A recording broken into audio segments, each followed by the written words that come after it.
Rick, Louisiana, you're in the Wilkow majority. Hello. Hey, I think the argument's a little weak today because in what I'm hearing, you're comparing what Democrats said about Bush had actually happened as being unconstitutional. Okay, let's do this. Hold on, Rick. Hold on. I'm going to give you all the time in the world.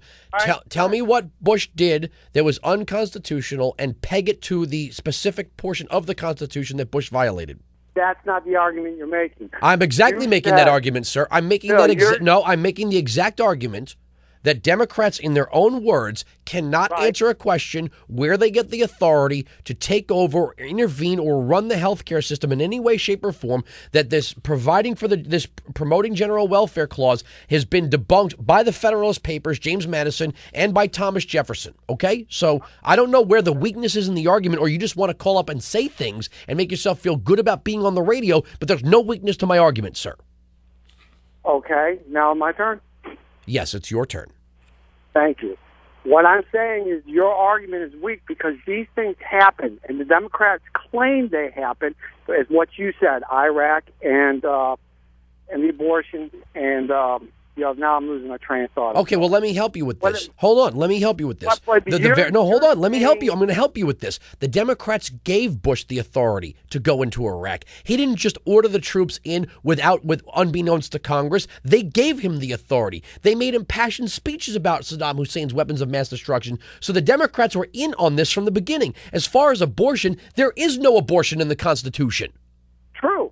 What I'm saying is your argument is that what the Democrats claimed as unconstitutional in their eyes actually happened. What you're saying is what they want to do is unconstitutional, but it hasn't happened yet. But they're trying to, because, sir. But it hasn't happened. So we should just wait until they saddle us with this health care plan, and then we should undo something that we. Because you're arguing. No, Rick, because Rick, you can say weak all you want. You can repeat the same word over and over again. It doesn't change anything. Okay, I'm 100% right here. My argument is as rock solid as it can be. To say that we should let the federal government do what they want and have to play catch up later to undo things which can take a generation is nonsense. If we know they're about to act unconstitutionally, we the citizens, the voters, the people who are this country have the right to speak up and act upon that and vote these people out of office. What are you talking about? Did they not do that when they voted in this Congress? For bad or for worse, they voted them in. Sir, Rick, because a person wins an election does not mean that gives them not a person, a party. When the Democrats won and when the Republicans won in their prospective elections, the country went their way because that's what the country wanted. We went to a war. That doesn't matter, sir. The limits of the power of the government do not change with the party in control of that government. The Congress has specific powers to go to war, and the president at that time becomes commander-in-chief. There was nothing unconstitutional about what Bush did with Iraq and or Afghanistan, sir. Simply because there's a positivist view of government out there doesn't mean all limits on the federal government are removed when 51% votes. Republican or Democrat.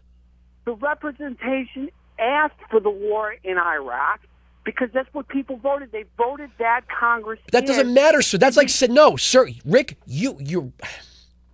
That would mean to say that 51% of Americans can impose a curfew.